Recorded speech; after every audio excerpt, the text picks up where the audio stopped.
Sometimes there are some performers you just can't forget. If you've ever seen him perform on stage, he'll definitely strike a chord with you. And yeah, you'll probably remember his music as well. We're talking about Michael Olakiton Fashino, popularly known as Baba Erujeje. He is a renowned gospel music minister, performer, and leader. Now, his music career spans over, well, almost 3 decades now. He has a passion for inspiring humanity through his very unique blend of music, dance, and visual art.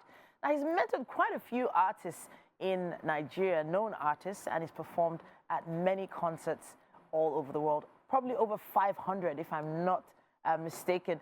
Now, he's worked extensively in production of musical theaters, not just here in Nigeria, but in the United States, in London, and in Canada. We have Baba Erujeje right here on the couch with us. Welcome to the show. Thank you very much. I'm glad you are having me here today. Honestly, you've definitely brightened up our set today. Now, we have to talk about this journey, yes. How it all began, your look and your style of performing. Okay. Talk to us about that. I came into, I am someone that I encountered a unique individual, okay. A unique personality a long time ago, and in the person of Christ. And he has touched me, he has changed me, inspired me as well, and he made me into a messenger. Okay. But the uniqueness of what I am doing is that I am not just using, I use everything under the arts to pass this message across. It happened in such a way that I think I was having a number of issues at that time, plenty issues that caused a bit of depression. And I noticed that whenever I opened my mouth to sing, it lifted. Wow. So I didn't have a choice but to continue to sing. Wow. As I continued to sing, I noticed that people began to appreciate it. Depression was lifting, people were appreciating, and things were getting better.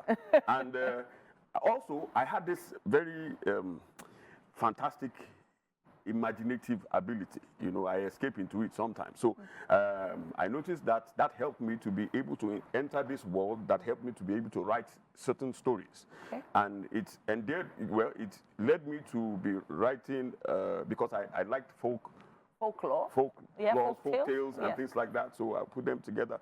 And so I began to write stories. And it helped me to write my first opera, musical theater at that time. Amazing. Back in Ibadan, Erujeje. And the main character is the person you are looking at. And a lot of things. So over the years, a lot of things has metamorphosed into other things. And synergy of this and that came to put the character here, yes. So that character started in basically in Ibadan, and it's gone all over the world. Yes. What are the most interesting responses you've gotten from maybe your audience, fans that you've met over the years? I've noticed that the first set of people that it gained, that liked what I was doing were, funny enough, the young people, then the middle-aged people, then the elderly, you know. They liked it and appreciated it. And besides, that's what I wanted.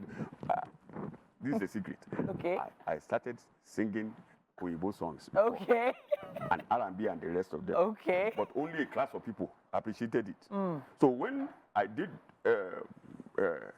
gospel? This, yes. Yeah, gospel. And the elderly content, the elderly accepted, and even the younger people. So a lot of things metamorphosed over the years, yes. So, but my name, okay, sorry, I have not... No, please go ahead, please go ahead. If you permit me to introduce myself, my name is gotten for one of the prophetic and profound nomenclatures accorded to God Most High by the Yoruba people. You know, different ethnicities of the world, would you like to say it to the camera directly? You want to know which camera you have? Yes. So there's a special introduction you're going to do, and that's your camera right there. Oh, over there. Yes. So go ahead. So now. Sorry, this one right here. That one. Yes. Aha. Yes. Okay. So my name is gotten from, you know, if you look at all the continents of the world, being North America, South America, Asia, Australia, Africa, Antarctica, Antarctica. Antarctica, yes. All of them.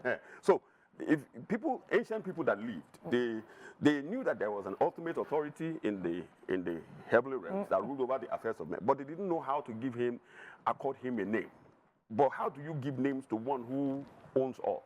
And if you go in the scriptures, even it became a challenge for him too, for God Almighty, when he was addressing Moses, because Moses asked him, "You are sending me a message. Who should I say is sending me?"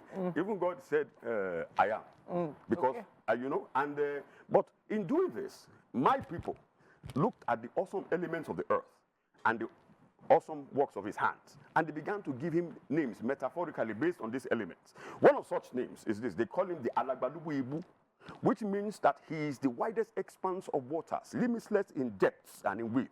Another one is this. Some went further and they call him the Amororo Alaroro or Taroro Saroro Kinitin Seleni Okoko. Now, that simply means that the one you are serving is the whitest, the cleanest, the Lord of blazing lights, and he lords it over every form of darkness that have ever existed in creation. Some went further, finally, because one pogo. Some went further and they call him the money money, which simply means that he is the one that knows you, he formed you, he fabricated your anatomical outlay, as you are fine like this. He is the learned one who understands the fetus or the baby in the womb of a snail. And when you put all these names together, the Yoruba people summed it into one, which is Erujeje, which means the awesome one. Wow. Yes. So wow. the other, but let me not do Navigi here. So let me stop there. Oh, no. Well, you've already explained how you feel when you perform, when you step on stage. Oh, yes. But then it's one thing to perform in theater, but it's another thing to then have 4 albums to your name. Putting together albums is not easy. No, it's not. It's not easy. And you've put them together for everyone to enjoy. Yeah. And yeah, I think you've reintroduced yourself to another generation of recent. And you have a new song that just came out? Yes. Okay, what's the title? It was intentionally done. It was done in the studio. It's a medley of songs put together. And it has this genre of high life, upbeat, praise feel that we have in churches. It's very inspirational. It will get you out of any situation in which you are. Make you smile, make you all right, make things begin to happen for you. What's it called? It's called Praise Blast. Praise Blast. Yes. Wow. Also, you know, another thing that I notice is that some people, you know, sometimes when things happen to us, and we feel that it's as a result of our fault or something that we have done. Yeah. And we feel that God has forgotten. God has not forgotten you. And the fact is, you know, some people say, why is this happening to me? Why me? And I ask them, should it be happening to me? You have your own, I have my own, and it is not meant to kill you. All these situations, they come to make you jollof and make you finer. I'm looking at you. Baba. You have been through so many situations, and look at what he's doing. If you hand it to God, God will make you fine and make you. He says, all things work together for good, for them that love God and are called according to his purpose. And even Jesus Christ learned obedience by the things he suffered. So when you go through situations, Baba, all these breakdowns and stories are in the songs and in your performances, and we know that many would like to comment and contribute to them online as well. Please share your thoughts on how he performs as soon as you see the post online. Baba, Erujeje, thank you so much for joining us today. God bless you. God bless you. We're heading to the kitchen for a little bite. The chef has been cooking all morning, and she has something to showcase to you. Fantastic. Will you join us? Yes. All right, let's go.